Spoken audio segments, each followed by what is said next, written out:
I've been at LBC a couple of years now, and much of the last year we've returned to the subject of leasehold reform. The government promised, or Labour promised in its manifesto, for fundamental changes. And the fundamental changes are currently held in abeyance by a counterclaim by six of the largest freeholders in the country, including the Duke of Westminster's group. Now, there is a strong push, it has to be said still, to get this law on the statute books, but there are question marks, I think, still hanging in the air over a year down the line from the election as to whether it really is going to make it onto the statute books. Here's what Deputy PM Angela Rayner had to say just a couple of months back. We will be producing the draft legislation by the end of this year to ensure that by the end of this Parliament. And then last month, Housing Minister Matthew Pennycook, he reaffirmed that commitment. I don't think there's any cause among leaseholders in the country to doubt this government's commitment to bring the system to an end by the end of this Parliament.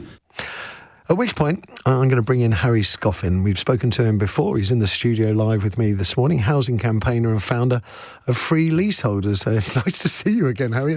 The way this issue is going, you might as well have your own permanent seat in the studio, frankly. What happened in court last week? Let's cover that first before I get to questions from listeners.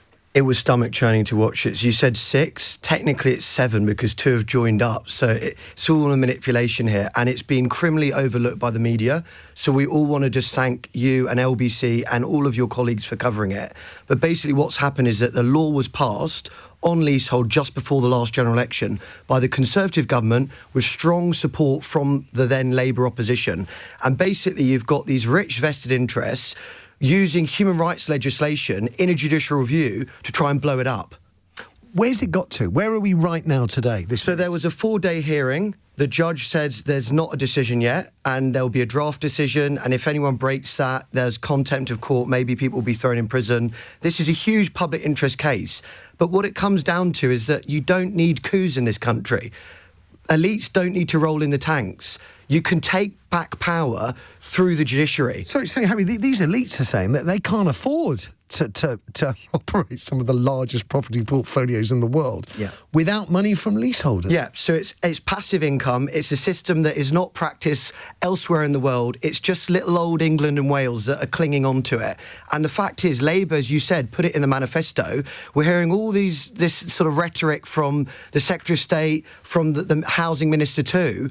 But the point is that if you get it done by the next election, people are not going to thank you that you've stopped the looting 4 years later. This could be a Thatcher right-to-buy moment. Labour lock in hundreds of thousands, even millions of votes forever. It's a generational change. And yet it doesn't feel like they're gripping it. And that's the worry, that we're worried, our supporters are worried, that they're going to hide behind this judicial review that will go all the way to, I know it sounds funny, Strasbourg, the European Court of Human Rights. That's going to take years. And that's a real worry, that government can walk and chew gum at the same time. They can fight this judicial review and then they can bring in new law on common hold to move to the better system.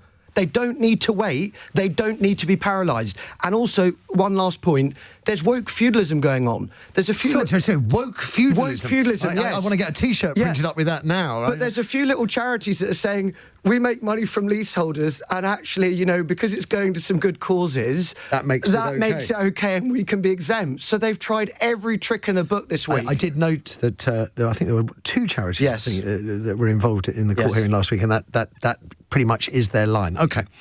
You've set out your stall and your passions are clear. I have a lot of questions from listeners, so we'll go through.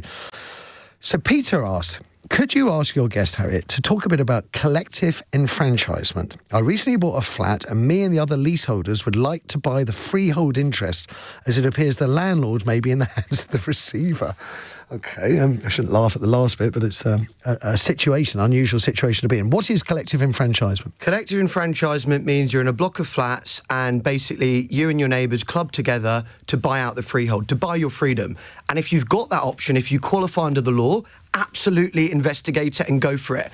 How much might that cost? I mean, sadly, thousands of pounds per leasehold, or even tens of thousands of pounds. And this is the problem. This is what the law that was passed by the last government was trying to fix, to make it cheaper. No one's saying Mugabe-style land grabbing. People will still have to buy out the freeholder, but it won't be stuffing their mouths with gold, which is sadly the current position. How would the sums be achieved? Some kind of independent arbitrator? Well, the thing is, you'll have your own surveyor, the freeholder will have his surveyor, and the problem is if the freeholder doesn't play ball, it means lawfare. It will go all the way into tribunal, which is not great. There are companies out there that will help the leaseholders try to get the best deal without it going to tribunal, and that was the beauty of the law that Labour passed in, supported in opposition, is that there would be an online calculator. So you'd be able to plug in how long your lease is, what's your ground rent, Bob's your uncle, it comes up with a price, and it will be standardised. We don't have that yet. I'm going to go to a question from Celia from High Wycombe, because on that very issue, she says, will the online lease extension calculator, and I'm reading these things out carefully because I'll be honest, dear listener, I don't know what I'm talking about here. Will the online lease extension calculator mean we won't have to employ our own residential valuation surveyor? You're going to have to go back a little bit earlier in the thinking of this question. What is Celia talking about? So she's saying about the uncertainty of the current process, that at the moment there is no set price to buy your freehold, or in her case extend your lease, and that's a huge issue because you're paying a fortune in legal costs but also professional valuation fees, and that was what the Leasehold and Freehold Reform Act 2024 is meant to sort out, that it will be standardised, there won't be space for freeholders to take it all through the tribunal system, and it will be there and ready to go. And she's got a really good question there. That was the discussion that was in the High Court this week, that, even the judges sounded sympathetic, that actually this calculator, if it happens in the right way, it will cut down the reliance on these expensive middlemen, sort of valuer guys. And then they even made a quip and said there might be less of you lawyers, because that's the current leasehold system. I'm glad that... It's nice to see Harry smiling on this. Luella from Derby asks, I'm looking to get on the property ladder and I've noticed that some new build flats don't have to pay any ground rent while older flats do. Why is that? And also, for the benefit of maybe the broader listener base, what is ground rent? So basically, ground rent was banned in 2022 by Michael Gove and I think it was it was Boris Johnson government, and basically because of the scandals with ground rent, because developers were doubling them every 10 or 15 or 20 years, and then people couldn't get a mortgage, or they had a mortgage out on it and then the mortgage was pulled. Basically what ground rent means is that it's not for a service, it's not like service charges which are meant to be for, upkeep of the building, insuring of the building. Ground rent is literally money for nothing, and it's about this sort of class system where, you've got someone lording over you and you're sort of to pay them the fee to acknowledge that, they're more powerful than you. And basically, in the last government, they wanted to get rid of it for existing leaseholds. It didn't happen because of the freeholder lobby claiming that they were pension funds and granny's going to get it. And that's a big issue because Labour said they're going to regulate, but it's all gone quiet and they've not published the results of the ground rent consultation. So you may not be able to answer my follow-up question, which is then where are we going with this? Because that's a clear legal aberration there. And that's the worry, that now we're going to have this two-tier. We already have it, that people are rushing for the new builds, but for existing, where you've got an 800 ground rent, no one wants to go there. Let's see if I get this right. This seems...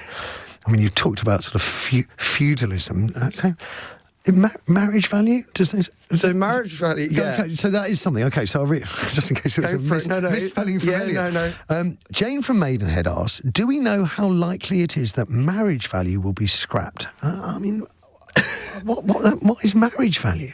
So marriage value was kind of this concept that was sort of squeezed into some legislation by the John Major government in the 90s, almost as a concession to the vested interest. Basically means that when you extend your lease, the value of your property increases, because at the moment, if your lease goes below 80 years, you have to pay an extra amount of money, and that's the marriage value. But it was done as a favour to the freeholder lobby. And basically, Labour, in 1995, when I was 1 year old, they promised with Nick Rainsford and the late Frank Dobson that they would abolish it. They got into power, got lobbied, it didn't happen.